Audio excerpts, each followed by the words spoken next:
Hello, I'm Colleen Gallagher, CEO at OnWrd UpWrd, and you're listening to the Association Insights podcast, where each week we interview association leaders from across the country to hear how they're trying new things, taking big risks, and delivering value for their members. We'll explore the realities of what it means to work in and with associations and bring you the insights and inspiration you need to advance your career and make big changes at your association. Let's get started. Welcome everyone to this rendition of our live virtual roundtable for Association Insights. This one is on Member Value Reimagined, how associations are evolving to meet modern expectations. For those that don't know me, I'm Colleen Gallagher. I'm the CEO of OnWrd UpWrd and the publisher and host of Association Insights. And today we're digging into what value truly means today in 25 and 26 to come, beyond just benefits. So think belonging, relevance, and impact. And we'll cover flexible models, personalization that actually scales, year-round engagement, which is really key, and then how to align messaging across teams so that you're truly driving retention and growth. We've got three really fantastic membership experts in the association world joining us today. We have Stephanie Denvir, Chief Member Value Officer with Healthcare Financial Management Association, Kerri McGovern, Vice President, Membership Engagement and Volunteerism at the Council for Advancement and Support of Education, and Brian Peters, Senior Director, Membership and Industry Programs for the Adhesive and Sealant Council. I encourage you all to ask questions and hold your own conversations about what's happening in the comments. Christine Stay from the OnWrd and UpWrd team will be in the comments chatting with you all a bit, and then we'll monitor it as we can and try to answer live questions. If not, we'll come back to you in the comments after, because we really want to focus as much time as possible on our conversation today, but also want to get you to get to know the panelists. So I'm going to ask each of them to introduce themselves, their role in organization, and then one member value challenge or opportunity that they're focused on right now. Brian, let's kick things off. Sure. I guess you have to be careful what you wish for, because you're good about following up and corralling. So look forward to the conversation. I joined the Adhesive and Sealant Council about 4 years. I'm probably our newest newbie on the staff team. We're lean. There's 7 of us on staff. And I serve in a membership capacity and enjoy working with our members and company memberships, and look forward to the conversation. Awesome. Kerri, over to you. Hi, hello everyone. Kerri McGovern. I'm the Vice President of Membership Engagement and Volunteerism at CASE. I have been there a whopping 4 months, so I'm still learning, but it's been a really exciting opportunity.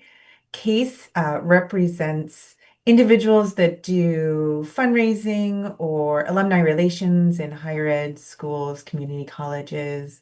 We're about 3,000 member institutions, so we're an institutionally based membership, an organizationally based membership, but that constitutes almost 97,000 people underneath, and we're global. So we have regional offices here in DC, in London, Singapore, and Mexico City. And my number one engagement challenge right now, I think, is quantifying engagement, which may resonate across the board. Yeah, I think that's something everyone can relate to for sure. Stephanie, over to you. Hi, everyone. Stephanie Denvir. I am the Chief Member Value Officer at HFMA. I've been here just about a year, and our members are focused on financial management and really looking at how to improve financial sustainability and outcomes. And we have 140,000 members. We're focused on the US with a combination of individual and organizational membership types. So it's been an exciting time to have joined the organization. When you mentioned, challenges or opportunities, I think there's so many of both, but really focusing on the opportunity because I'm really excited about the work we're doing to create learning pathways and really transform our learning to meet our members where they're at, because learning for us is the number one reason we're seeing that members join. So I'm really excited about the opportunities there and how we're building engagement across our organization. That's exciting. I love hearing that. I think one thing when we talk membership, member value is always one of the first things mentioned. And it's just, you can't have a membership conversation without going there. But there is the question of what does that actually mean and for different audiences, and then how do you prove it? So Stephanie, you oversee a lot. I think it's membership, chapter relations, marketing, learning events, a whole bunch of different functions. How do you align that so members feel value quickly, especially when you're talking about these complex healthcare financial roles? Yeah, for me, I really think about it in a formula of looking at how do we create the experiences that are meeting our members where they're at and what they're excited about. That's going to drive, kind of experience plus engagement, right? So it's driving that engagement. And to me, that really equals the member value. And to each member, what they perceive as valuable is very different. I also think an important element is building trust. Because if you break that, your members, they're not going to come to you for the content, for the learning, for the networking. So, since I've joined, I've been working with our amazing team to create more experiences in everything we do so that it's creating that stickiness and helping support our volunteer leaders to do that as well and give the tools so that our members feel, that they're excited because we all know it's how you make everybody feel. So it's that experience and then really hoping that's going to pull through to the engagement and ultimately that value. That how you make people feel resonates so much. I think that's that quote that's, people won't remember what you said, but they'll Yeah, remember how you made them feel. And that's really a valuable thing for association professionals to think about with membership for sure. absolutely. So Kerri, thinking about both your past role and this role, you obviously led large global membership communities. I want to know about value prop and things that are changing and how that's evolving and how you tie outcomes to engagement and renewals.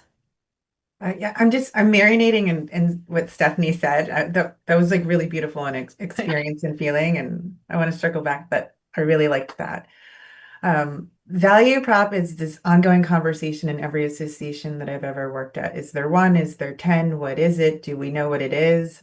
I know we've all experienced I know I'm very new in my role here, but also in other places, when you walk around and you ask even your colleagues, what's our value proposition, you might get 25 different answers. So it's an ongoing conversation. In the higher ed space right now, there are definitely some geopolitical challenges. And I think just like in the association space, when there's high uncertainty, it means there's low risk tolerance. And so low risk tolerance I use as a proxy for spend. So members and member institutions are feeling financial pressure. And how do we continue to show ROI on investment in the association when there's simply fewer resources, whether that's member capacity to thoughtfully engage with the organization or actual dollars and cents to spend with the organization? And I'm here to tell you as an expert panelist that I do not have the answer to that. Oh But no. I have two observations that I want to share. And one is personalization is really key. So making sure if you have verticals within your membership, personalization doesn't, I know we're all not there with behavioral data, but just even vertical sector personalization to address those market segments and just make sure that they're seeing the right part of your benefit stack.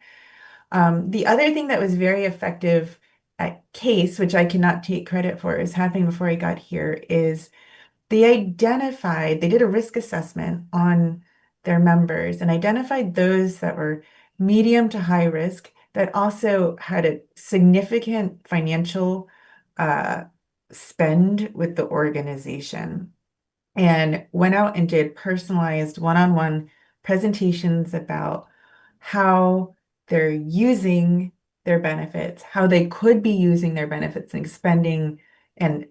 expanding the reach. So going like breadth versus depth, we're going down into the organization to create a broader swath of value there. And it was very effective. So just a lens to look at that value proposition under. Yeah. I mean, I was hoping you'd answer that $1 million question, but that's incredible insight though. And I love that last piece about what Case is doing on that front because I do think that's really unique and a really smart way to address those risks and show value to those companies or individuals, depending on your membership structure, that might be considering, do they need to step back or not? So I love that. It's really interesting. A quick question, because we do something similar, and we often find when we have those discussions, they don't even realize some of the benefits they haven't taken advantage of. So you're like, here's more value, and they get really excited to hopefully, sustain that membership, renewal, or continue with the organization. Hopefully, you find the same. Absolutely. And it's really interesting because we think we're great communicators because we're like, we sent you 15 emails that had all this information in it, right? But to your point, Stephanie, earlier, I think it's that emotional connection. It's like, I'm here, I'm really excited to talk to you about this because you have so much opportunity in your role to be better at your role. And I think that people like the hopefulness of it. Yeah, that's so true. So, Brian, we had the chance to meet this summer and I got to learn a little bit more about your organization and you joke, but you're not wrong. If you mention you'd be willing to do something for me, I will follow up and rope you in. So that's how you're here today. Bingo. But one thing I found really interesting was that ASC has really great retention, and I think that's something every association would love. So what are those like stickiness levers that you have, and how are you showing ROI to keep these companies coming back and staying involved and engaged in the association? Yeah, we'll use the sticky pun or building bonds.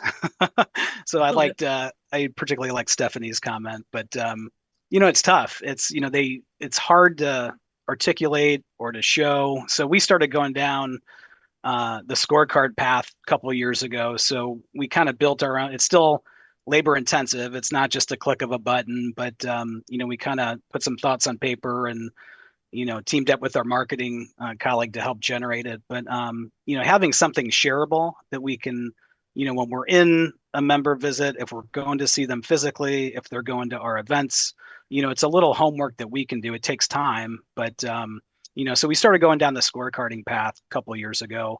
We'll lean on our AMS provider, our software folks. So they've got some tools that the first one they rolled out this year was more proactive, listening to us and other of their customers. So it's like a member health kind of audit. It's AI related, but still, it's going back to that people and that trust factor. To Stephanie's point, is absolutely spot on. So yeah, we'll lean on our software provider to make the recommendations, advise different tools and bells and whistles that we need, and they're going to be rolling out an updated engagement scorecard here after the new year. So just to kind of get a better grip and hands on understanding that data and those engagement touch points.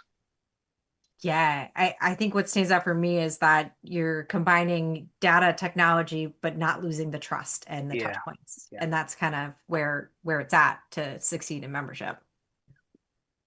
So I'd love to know from any of you if there's anything that your association has stopped doing this year because members didn't see the value, even if you might have liked it internally or thought it was something that you should keep doing. Any takers on this one? So what to kill, what to stop. We do different, trend related reports and marketing reports. And so we're, we corralled our board of directors and, we're in the process now. We have it semi-finalized, but, we rolled up the sleeves and did a lot of hard work, updating our strategic plan, our long range plan. And I think listening to our board members and other members, what they value or what they're not getting. And, sometimes we get in that tunnel vision that, oh, it's a member benefit. They want it. They see the value, and so that kind of took us a step back. But I think getting that member feedback, that honest feedback was certainly a gut check. And we're in the process of reimagining what those trend reports look like in the future, doing a one and done every 3 to 5 year type report. They want it more instant. They want it more timely. So that's what we're in the process of, getting to. Mm-hmm. Colleen, I can add one thing that I think about for at HFMA, and most associations I've been at, killing those legacy things are the hardest things to do, right? Everybody's got their favorite, that was like the steeped in tradition. It's so hard. And I would say that not necessarily kill, but I applaud before I came to HFMA, they mentioned, there's a a great program event we had just for our chapter leaders. It was a training, and it was like an honor to come, and everyone loved it. And while it was amazing for this important audience, we realized we weren't servicing the full membership. And we're getting all this feedback that we've got so many members interested in leadership and soft skills. So one of our amazing team members, she thought, let's redesign this so that we can meet not only the needs of our chapter leaders, but also our members who want those leadership skills, and totally revamped this conference to become a leadership summit that sold out. And it became a pipeline. Then it's a pipeline for our chapter. So I think it's always not always just stopping, but like pausing to think, how can we change it to fit the current needs? And so I'm excited because we're going to build upon that success for this upcoming year and continue to evolve it. So I think that's a way to look at it too, because then it's like we still have it. And I think some of those volunteer leaders, they kept saying, but it was better the way it was. And I'm like, we got to give it time, right? So it's exciting to kind of continue to drive that change. Yeah, I love the reinvention and the not being afraid to try something new. And despite getting those few comments, it's the bigger picture. It's overall, are more members happy and excited about this? And it sounds like it was a pretty big win on that front. Yeah, it was great. So I'm excited to see, this year as we even add more to it to create that experience that they're going to love. That's awesome. Kerri, any other thoughts before we dive into personalization a bit deeper? I want to offer that every association struggles with this, and because it's sunk costs, right? Or someone spent a lot of time creating it, but we found like looking at staff capacity was a really good lens when evaluating it. So what could we be doing if we free up staff time to do other things that we're spending on this legacy project? And that was like very illuminating. And so finance people are screaming allocated budgeting at the screen right now. That's really what it looks like. And so what is the potential for innovation and growth if we decide we're going to sunset these things? That's such a smart way of looking at it. It's interesting. On the podcast, we had someone on earlier this year that talked about looking at the different programs your association does through a startup methodology, and it just ruthlessly asking questions about everything you're doing. And is there value still? Well, do we have the time for this? Do we have the staff? Does it make sense? And you do have to constantly reevaluate, or it does just fulfill the prophecy of associations of we do it because we've always done it. All right. Well, everyone wants to talk personalization. I know that's like the topic du jour of the last few years, really, and one that's not going away anytime soon. But I think there is a lot of hesitancy around how do we actually do it. In my world of PR, it's the taking the time to not just have it be a high first name and that's your personalization. It's actually having personalized communication. It's being able to have data and segmentation, create personalized communications, things like that.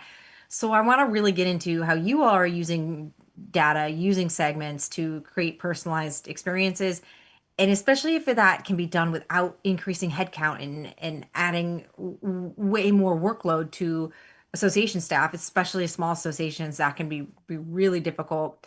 So, Stephanie, why don't you kick us off here Sure. and talk about what signals you're watching and how you're trying to tailor experiences within your Yeah. communities? I'm really excited about what we're doing here. So first of all, I feel like we have not done the best job, and I think most of the associations I've been at, to really look into the data. And so we have some great leaders that I get to partner with who are focused on data-driven decision making. So we're revamping to make sure we've got dashboards, something our board wants, across the board of all of our, different across the enterprise, all of our products, services, everything we're doing, and making them available to all the staff. So there's a source of truth. So it's a process and it's taking a while.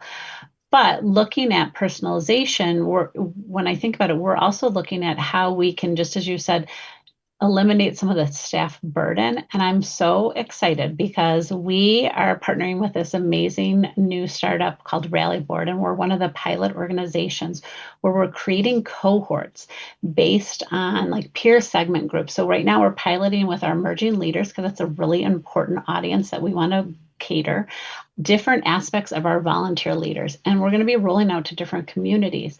But it's exciting because it doesn't take a staff to administer it.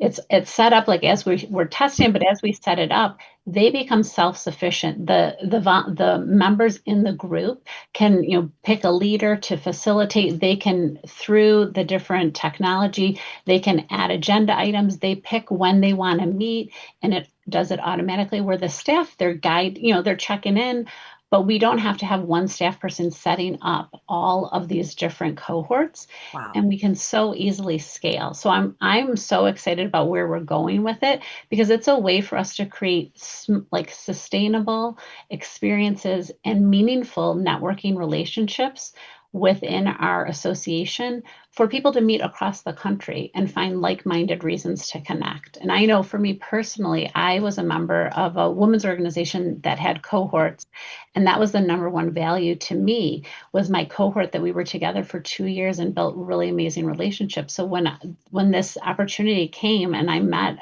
the CEO of Rally Board, I was like, absolutely, I'm all in. And we're seeing the engagement from our members, and I'm excited to when we can roll it out here later in the next, later next year. I can't believe I'm saying next year, but it's 2026. But it's really exciting. That is so cool. I can't wait to hear how it goes. So I'd love to have you back to come share that, because that's really new and something different. And I love hearing about new tests and how they go. So that's awesome. Kerri, I know this is a personal favorite topic of yours. So I want to hear, from onboarding to AI content targeting, what are the quick wins? What are the best things that you like to do for personalization? I do love new member onboarding. It's so lame, but I do, because listen, it's the most important time of the new member life cycle is those first 90 days. And I always say you have to teach them how to be a member, and you have to teach them how the experience will be. I want to talk about what we did at ECC, because that program had more time to breathe, and we could show some really interesting results in what we did there. ACC had a data problem in which we were a hybrid structure. So it had, this is my former organization, both individual members and organization-based members. So the individuals, when they're signing up for their membership, they're giving us all relevant information about themselves. On the organization side, we sort of had a black hole other than name, title, email, state, or country on the members, because often it was an administrator that was uploading all of the people in bulk. So we didn't have any of their areas of interest or job functions or the things that let us do some personalization. So when it came to new member onboarding, we almost had two streams, one for people that we knew we had a lot of information about and we wanted to learn what they were interested in. And the other one was sort of a fact-finding mission about what can we learn about you so that we can bring you over to this other stream. We can make sure that we're delivering the correct content to you. And my new member onboarding things are, it is counterintuitive, but you actually want to send them more emails, not less.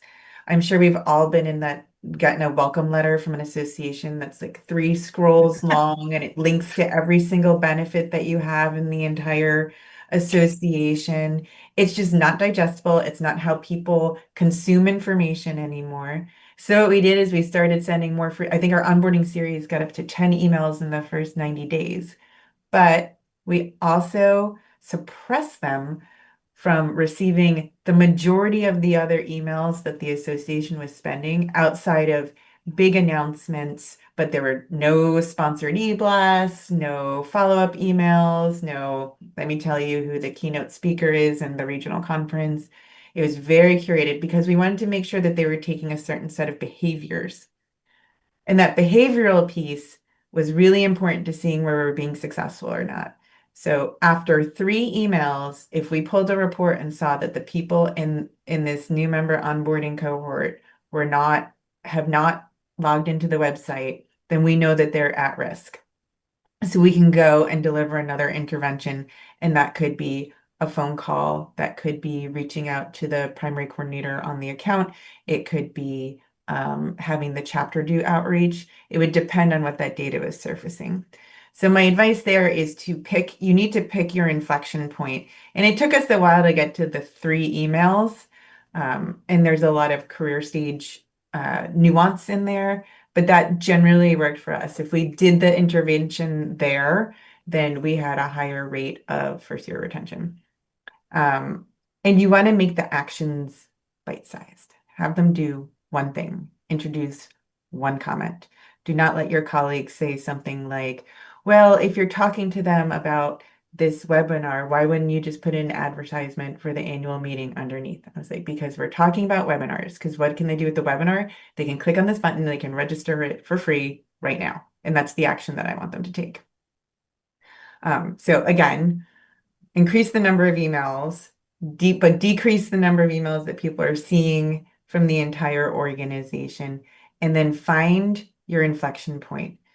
Look at where people start dropping off the onboarding process, where your open rates or your click rates go down, and use that as an indicator of where you need to change your messaging. Yeah, I love everything about that. I know we've talked about this before, and every client we work with now, we always bring this up. And I think it's such an important and interesting way to onboard new members that drives that action and gets them engaged early. And from all of the data we can see out there, it's that early engagement that builds loyalty and that keeps them coming back. So I think that that's such good advice, and it's doable. It's not this massive undertaking of we need to call every single new member and make sure they're doing this and check on everything. It's an automated series you can set up, and with that level of monitoring and knowing those inflection points to know when you do have to step up and do more versus when, okay, things are working, we can take a step back here. So I think that's really, really good advice there. Brian, I'd like to get your take on what data points or conversation cues that you see from member companies that might predict that renewal or whether they're at risk of not renewing, and how you're operationalizing outreach around those. Yeah, the prediction. I wish I had that. Wouldn't that be great? I wish I had that. I mean, just I don't know. You look at like our events and all the different stuff that we do. Like, you look at that member where it's event only, event only, event only, and nothing else. So that kind of raises the hair up on the back of my neck a little bit. And then certainly the dues paying only. It's all they do is just pay dues. So to me, that's a red flag, or high risk of them just not seeing the value. I think the big thing too, just when that key person leaves, we tried to get to, I think it was Kerri's point, kind of wider and deeper, not just having the billing contact and the primary contact, but kind of diversifying, the types of functions, the types of people and associates that we want to work with, But yeah, when that key person leaves, I'm watching that or trying to watch it. So using LinkedIn, using social media, and kind of, back into it, see potentially where they're going. Some cases it's an opportunity. When they go to a different company or a prospective company, I want to be all over that. So in some cases, it's good for us. So, but yeah, certainly that people change. We do a yearly engagement satisfaction survey. We might get 20%, 30% response rate. So it's not huge, but are there indicators, are there comments, are there feedback within that? And we kind of ask some of those probing questions, the likelihood to renew next year in 2026. So kind of getting my arms around, that data is certainly important. And I think the personalized outreach, I'm 51, so old school, pick up the phone, I mean, I agree with Kerri's comment 100%. The email, that's kind of more the proactive or maybe the new member, but somebody that we have a deeper I'm going to be picking up the phone and, asking pointed questions and trying to get some answers. So old school.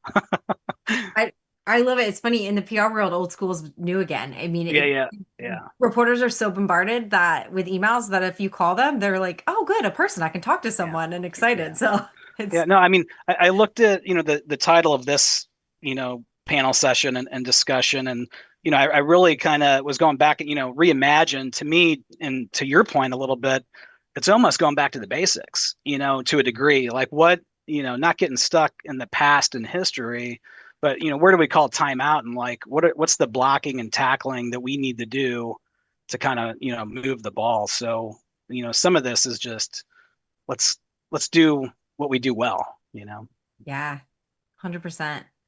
I'm gonna put you all on the spot here with a quick pulse question. So what is one underused data point that every association should be tracking to personalize value by next quarter? So Kerri, I'll let you Person, go first. yeah. Yeah. Spend. How much are they spending with Okay. your organization? Brian. Gosh, man, quick fire here. I don't know about the personalization, but I at times overlook, what are those win back opportunities? I'm not looking, or, consistently on a monthly basis or weekly basis, but like go back several years, who are some of those drop companies, cancellations? Can we re-nurture and get them back on board? They saw value at one point, something happened. What was that? But I overlooked that data at times. And then we instituted our own NPS internal, as part of our AMS platform. We've got a nice, consistent daily, weekly, monthly NPS tracker. So I'm looking at that data almost daily, and what are those comments? What's that feedback, and that instant follow up with somebody that's a 2 or a 3? What are we doing wrong, and having those conversations? So NPS would be my second idea or Yeah, use. love that. Stephanie, how about you? I think we're trying to do a better job of tracking kind of what benefit utilization or what they've stopped using, right? Because a trigger to be like, wait a minute, why aren't they, is this dated content? Is it not relevant? So that we can make sure we're still delivering. So we're really trying to look at how some of those metrics around that build that engagement. I love that because I do think we often look at like, oh, this many people use this, but you're not always saying people have stopped using this. That's a really good indicator there. I like that as a thing to track and pay attention to. I think one thing that we're seeing as a challenge to Brian's earlier point, email, our members are over inundated, and also our members are in healthcare. So a lot of them have really strong firewalls. And we also noticed they'll be like, well, we aren't getting the emails. And maybe they change something in the way that they're allowing things through, or ours, and we ask them to white label. So it's constantly a challenge to ensure that they're actually getting our emails. So we're really working on how do we diversify our communications, and it can't just be one thing, right? You can't just email, has to be through all different channels, personalization, so personal email, social, even the call. I agree with you, Brian. Like I'm old school of like pick up the phone. I told the team when I started, like, if we're going to be sending Teams messages like 2 or 3 times, I'm going to just call you. Like, Yeah. because I'm like, at some point, it's going to be faster. Let's have a conversation. So I think making sure we're, doing all different types of communication to be successful, because I like that call out, Brian. So I just wanted to add that. Yeah. Yeah, that's great. Awesome. Well, that segues really good into the next segment here I wanted to hit on. And you talk about members being inundated, everyone in today's world. I mean, we are constantly getting information pushed to us on our watches, on our phones, on every device in our house. And it's hard to stand out and to show that value. And so that's where this year-round engagement idea comes in. And really having solid content that drives value, having a community that people feel they're a part of. I think while more than ever we need that feeling of community in today's world. I think it's been a really hard year for a lot of people, just with the constant bombardment of breaking news. And so, I'm curious how associations are stepping up and delivering value there and creating the community that really drives that value. And is it programs? Is it content to drive that year-round engagement? So, Brian, especially with you having an association that looks at member companies rather than just a specific individual member, and I know a lot of associations are in that position. What are the programs that are driving that value not just across the people within the company that are participating in events, but that shows the decision maker at that company that this is worth it for us. Like I need my team participating in this. Well, that very question that surfaced in our strat planning exercise over the summer. It's like, how can we better get that information, that data, that C-level executive? We do well with, some of the technical community, the R&D type folks, but that, deeper engagement with the C-level executive, that's homework for us to do and figure out. So that's constantly, but I think from a program standpoint, you look at a new member and their application and, oh well, Brian, we want to be in the know. Well, what does in the know mean? Like with that, I can go 30 different ways, but that data, the trend information. Hey, Brian, we want to be a step ahead of our main competitor or friendly competitor. So again, reimagining how we do this big yearly report every 3 or 4 or 5 years. We're going down the path of more of like a pulse sort of, update, or, instead of hiring a flashy consultant, pay them tons of money to do it. So the other option that we're exploring is, well, let's get data from our members. They have to roll up the sleeves and participate. They've got to enter, whatever those questions or data points are. So it's different versus using that outside, person or consultant. Gives them where skin in the game. now, and that's easier from a membership perspective. I'll have that conversation every day, but we want their active engagement. So that's kind of what we're flipping now, is to actually have our members, not just do a survey or just not hop on the line with the consultant, but again, these would be probably more quarterly type rollouts, but we want their skin in the game. Absolutely. Yeah, I like that. So, Kerri, you mentioned Case operates across regions and roles. So, where are you seeing the best lift when it comes to this engagement and ongoing engagement and continuing to drive ROI? It's really interesting. This conversation is changing a little bit. I think I would answer this question. It's really it's interesting about scale in an association that started as a US-based association, and then over the last 10 years has gone global, because our global regional markets are naturally smaller, and so have a lot of capacity to innovate and try new things and deliver highly tailored experiences, because they don't have the problem of scale that I have in the US and Canada market, where I'm dealing with almost, 2,500 of our 3,000 institutions, as opposed to smaller amounts in our regions. But what I think is great about that is you can really empower the regions to deliver those personalized experiences. They need guardrails, and we need to be clear about what we're going to support, both strategically and financially. But they have a lot of ability to make personal connections and put on the right kind of programming and really go deep in their regions. Something I'm working on in the US of Canada, as I have described, I have this problem of scale. So how do we scale an experience that feels intimate? Stephanie, to your point, feels almost cohorty.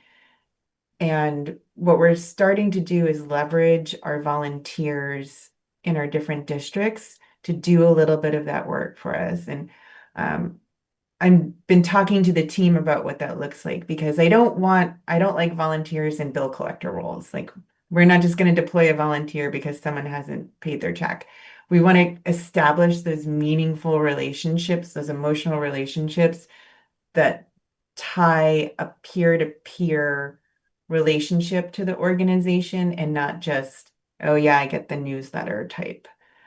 So I'll ask me next year. I'll tell you how we're doing. I can't wait to hear. No, it's not easy. I mean, the challenge, right? Because if you just have this small subset, you can do almost anything. But how do you create something that works across large membership organizations effectively Mhm. without, 100 new staff? Right. Because we all know associations just have endless staff.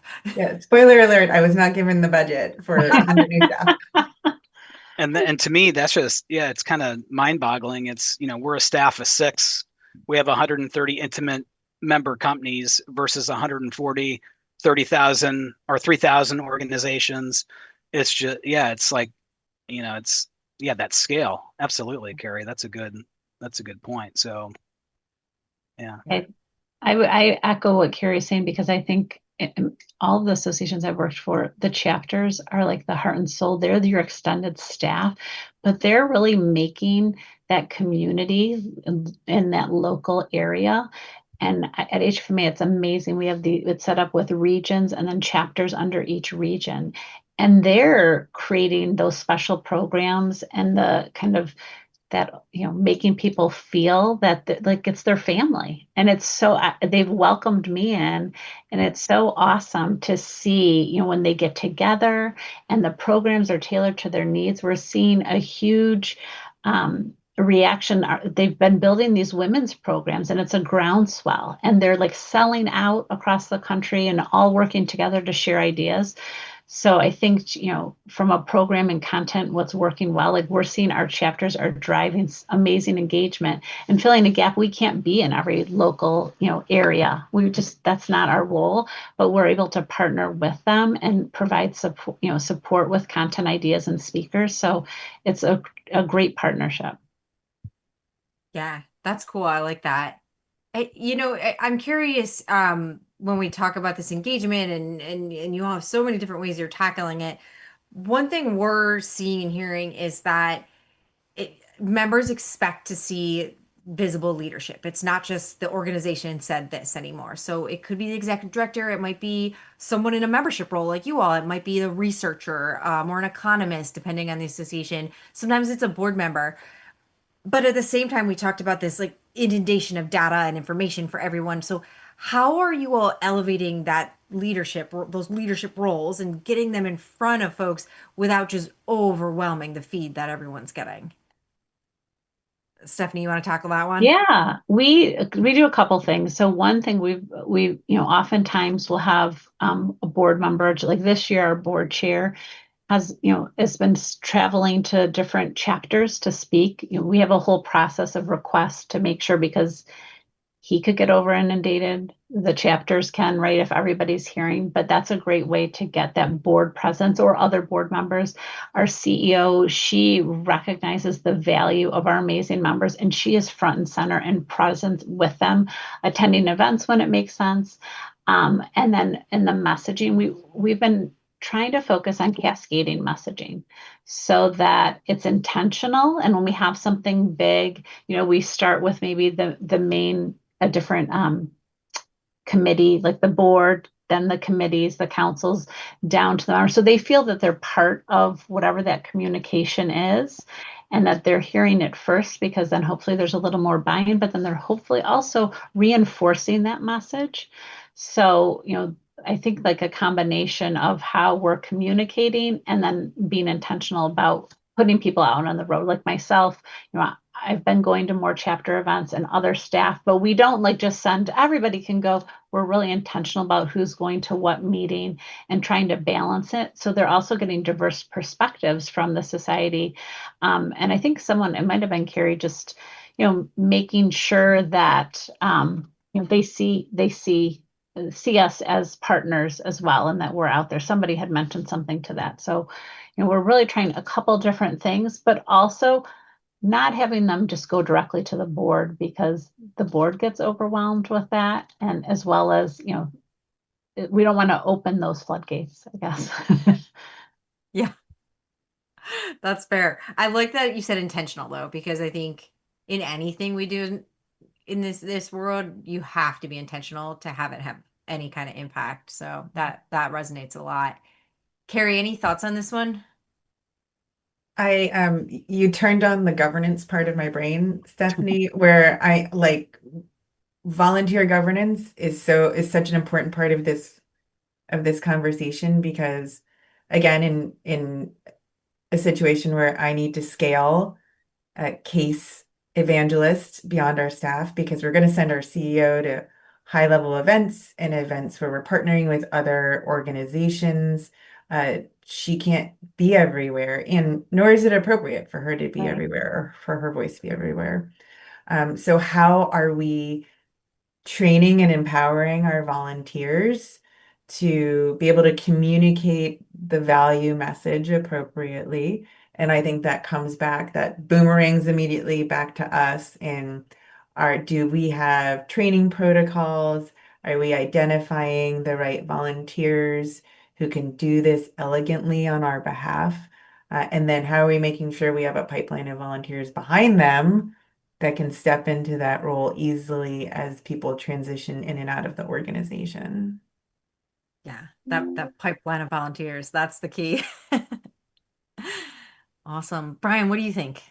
Yeah, no, just real quick. I mean, Bill Allman, our president, he does a great job of, and Kerri said it, that bite size, breaking it down. He does a bang up job with video, short 2 minute, 3 minute sort of updates. So, distilling that on social media, or maybe it's just a dedicated video to the board or certain committees. So just kind of breaking it up into smaller chunks, more manageable, but then hitting them on a consistent, once a month, once a quarter, but getting it out there on a regular schedule. So I think the use of video is one of his benefits. Yeah. Yeah, I do think video is so strong for that. And like you said, bite size. I mean, no one's going to sit and watch a 30-minute TED Talk, but Yeah. they might check out that 90-second And, update that's and, been and posted. Stephanie kind of said it too. And, most of our members, one big space is building and construction space. So yeah, it's a balanced, going to them, or I try to just question constantly, where do our members hang out? Well, we need to be there. Their customers, our customers there. So just kind of having that balanced approach, and yeah, identifying those opportunities of where we should be also. Yeah. Yeah, for sure. Awesome. I want to do a little exercise here, and this is something my team does at the end of the year every year in a similar way, and it's the stop, start, and scale. And we did hit on the stop, although I'll give you a chance if there's anything new or different after having this conversation that you would add. But we're just going to do a little lightning round where everyone just shares what's one thing association should stop doing, one thing they should start doing, and what would you like to scale in 26 because it's working. So does anyone have a different stop from what you said earlier let's go, Brian. Yeah. I mean, just the mindset, and you said it early, the startup mindset, that's going to be my phrase, I think, moving into 26. But the tendency to be slow, we overanalyze, we don't, we don't need to be perfect, you know what I mean, just start. So I think let's kind of get out of that natural habit and take a risk. We're not going to upset the board, we're not going to do anything crazy, but where can we act faster? I think that's kind of one of my areas of focus. Yeah, I love that. Kerri, how about you? Well, Brian changed my mind. My original one was stop treating your board of directors like it's your target audience, because they're not. Oh, But now I smart. had been thinking about this a little bit, but now because Brian talked about it, I think we need to stop doing annual member surveys. Mm. Oh, What's And the reasoning behind that? They're stale. The minute you get those results and they become Hard to pull. actionable, it could be 18 months old. It's we, Yeah, I don't see the value in those anymore. And Brian, I think you have my support. you solidified that for You have me. my hot take for the support. win. And we do it. We did it 3 months ago. I mean, and I agree. It's like we need to blow that up, reimagine it, and maybe it's shorter. Just a check-in, sort of one question. Yeah. What's keeping our members up at night? Sort of stuff. But yeah, Mhm. having the typical end of the year or beginning of, Yeah. that's we left the do it station. a monthly, 1/12 of the membership. We do monthly, and we call it Mhm. the omnibus. So Interesting. we can Okay. change. There's some questions the same, some that we change, but then we can have monthly results and be checking. So that may be happy to For talk sure. offline. Yeah. Yeah. Yeah. Stephanie, do you have a new stop or do you want to hop into the I start? still think like we're looking, what are some of I think for us still the legacy, like just checking what do we have, because we've got some great tradition. We're coming on our 80th anniversary. So, just still looking at where can we reimagine. I think to the title of that I would still say that, but I like Brian's a lot. I'm going to think about it. Love it. All right. Well, Stephanie, I'm going to let you kick off the next round. What's one thing that to start doing in 2026? So I mentioned we're really focused on data, and where I see a big gap is data hygiene. And it's a constant battle, and we need to spend more focus because it's the key to personalization. It's the key to segmentation. If you don't have current data, I mean, it's how are we going to meet our members' needs? So to me, that's something we've got to start doing more and really serious about it. Yeah. Love that. Kerri, how about you? I want to start doing quarterly NPS surveys. Amazing. Brian, over to you. Well, I mentioned my age earlier, and I still overlook it. I need cheaters now, but my little Post-it note, referrals, referrals, referrals. It's like we have 2 or 3 key categories of members, and company A deals with company B deals with company. It's like just asking them, who else should be part in the sandbox, and so just asking for more referrals and getting in that habit of politely approaching our present base and who should be part of the community. Yeah, to the point about referrals, I'm not going to remember right now who said it, but one of my favorite quotes that was ever told to me on the podcast, and we're in our 5th year next year, so it's been going on for a while, was someone said, "No one tells a member story like a member." And I just think that's such gold. And it's They say it, they say it in a referral. different way. It's like, take Yeah. your cap off, my ASC cap, and I want the member to talk to the member. Yes. They say it in discreet. You're spot on. Yeah. Yeah. Yeah. No, I always loved that quote. All right. Last one. Kerri, you're going to kick us off with this. What do you want to scale in 2026 because it's working? I want to figure out how to scale membership relationship management. And I'm very specifically not saying account management, but I think it has the guts of account management. I like the word relationship in there. I think that is an important differentiator there. That's great. Brian? I put, again, going back to our NPS tool or, instrument, whatever. It's like, we created some of those key kind of, I don't know, the data set, 2 years ago, year and a half. I think we need to tweak it, kind of expand, who gets the NPS survey and kind of focus more on there and use it consistently. So that's would be my focus. Yeah. Great. Stephanie, how about you? I really want to focus on creating integrated member journeys, pathways for everything. We're doing it. We're starting it with learning, but connecting it with community, with all of our content, so that we're really bringing our members exactly what they want and getting rid of the noise around them. So I'm looking at how we can scale that and working with our amazing team on that. Yeah, that's awesome. I think it's gonna be an exciting year ahead for all of you. So I can't wait to hear how it goes and hear the best practices coming out of that for next year. We'll have to do this again. We've got a few minutes left here, so if anyone listening wants to leave a question in the comments, one thing we did get asked was around AI. So obviously we can't have a conversation without that coming up and how that fits into things. So I'll open this up for any of you that want to jump in, but the question is, where has AI or automation actually helped reduce workload while improving personalization? Do anyone have experience there? I mean, we're dabbling in it. I probably more from a creativity marketing standpoint. Kind of using AI in that capacity. And one note that I had in preparation for the panel discussion, it's like, I don't want to be AI. I want it to be people to people. I mean, that's the value of the panelists here, everybody listening to the call. It's like,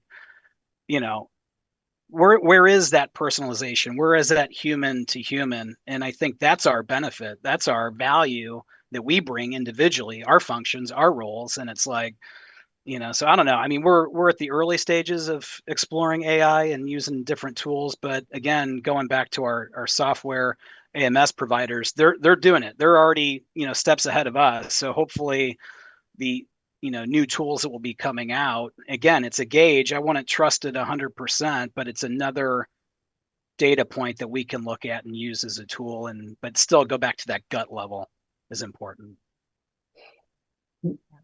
I'm excited. We actually are playing a lot with it.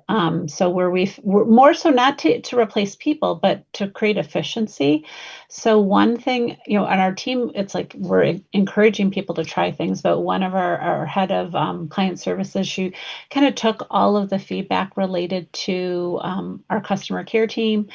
And from that, she's seeing where there's patterns. So now we can be ahead of answering those concerns and try to offset it with different communications of where we're seeing those ongoing, issues. So that's one place.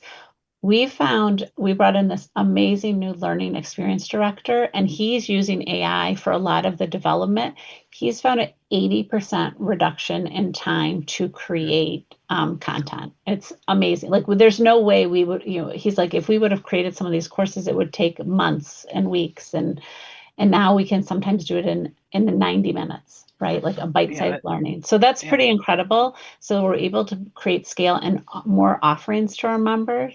And then another thing, which I think all members probably, or people who have events struggle with, you always get those photos after the event. And I remember about a year or so ago, one of my staff was like, we got to get these to all the speakers and we got to go through each one and send them. And that is laborsome. Well, there's technology now that it will, you take the photos. If somebody puts their face in it, it will send you all the photos that you're in. And so not only is association getting it, now the attendees, they can create their own like LinkedIn posts. So they're celebrating the event. And we didn't have to spend the time of digging through every photos, identifying folks. So, I mean, I think those are just a couple things, but there's a lot of cool things you can do. And it's not replacing the people. It's not replacing the human contact, but it's creating efficiency. So I'm excited about those opportunities. And I know there's more coming next year. That's really cool. I hope Noah and I work for it, or my board members are on this, but I've created like a prompt for like an act as prompt for board meetings, for my CEO, for my boss, so that if I have a proposal or if I'm walking in a meeting, I'm like, generate questions that they might ask so that I can start thinking about how I'm going to answer them, or say, and think about how I should answer them in a way that this person would be receptive to it, or this group of people would be receptive to it. And it sounds super creepy to do that, and it is a little bit. Once you have the prompt down, it's actually been really helpful in having I don't want to say consensus, but better conversations. Like, I love healthy debate. So like, let's get to the part where we're talking about the things that we need to talk about and making sure that I'm expressing myself clearly in these meetings so that we don't get caught up in some other part of the conversation that the AI would tell me, be like, this person's really focused on this. So when you talk about this, you have to talk about it in a certain way. So I'm big brothering my leadership structure, I guess. I love all this. I love that you're all trying things, that you're still thinking, how do we make it human and not have it take over things, but being creative and innovative. It's exciting, and I can't wait to see where it goes and what we can do better by doing it right and using it ethically and smartly and just trying. Like, what are the possibilities? I think that's really awesome. This has been so much fun. I am so appreciative of the three of you giving your time, your generosity, your insights. Just a lot to think about, and some good ideas for next year. For everyone that tuned in live, thank you. Or if you're watching the replay, we appreciate you catching it here. We'd love to keep the conversation going, so please be sure to follow OnWrd and UpWrd and Association Insights for more conversations. We talk member value, we talk engagement, growth, advocacy, comms, you name it. We've got a weekly podcast and newsletter where we talk about the latest trends in the association world.